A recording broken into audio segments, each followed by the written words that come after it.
म्हणून तुम्ही ऍक्शन ह्यामध्ये मी स्वतः सीपींना सांगितलेलं आहे की कोण कुठल्या गटाचं तटाचं पक्षाचं कुणाचा जवळचा कार्यकर्ता लांबचा कार्यकर्ता कुणाबरोबर फोटो आहेत नाहीत हे असलं काही बघू नका। जर तिथं चूक असेल, जर कोणी कायदा हातात घेण्याचा प्रयत्न करत असेल, नियमाला पायमल्ली लावण्याचा प्रयत्न करत असेल तर त्याच्यावर ॲक्शन घ्या।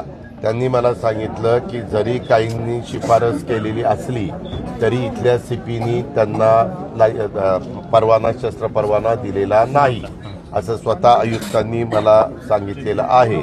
आणि आयुक्तांना पण मी सांगितलं की हे कुणाचाही पुण्यामध्ये असो नाहीतर पुण्याच्या बाहेर महाराष्ट्रात कुठेही असो कायदा सुव्यवस्था चांगली ठेवणं हे सरकार म्हणून आपलं सगळ्यांचं काम आहे। पोलिसांची पण ही महत्त्वाची जबाबदारी आहे।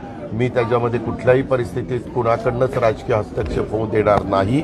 मी काल 2 दिवस मुख्यमंत्री उपमुख्यमंत्री आणि आम्ही सगळे तिघं एकत्रच होतो ह्या 2 पंतप्रधानांच्या कार्यक्रमाच्यामुळं।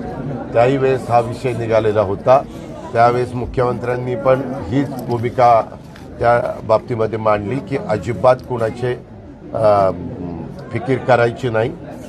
ज्यांनी कुठं चुका केलेल्या असतील त्याच्यावर रीतसर कारवाई करायची आणि एकंदरीतच या सगळ्याची चौकशी करून जे कोणी दोषी असतील जे कोणी संबंधित असतील त्यांच्यावर पुढची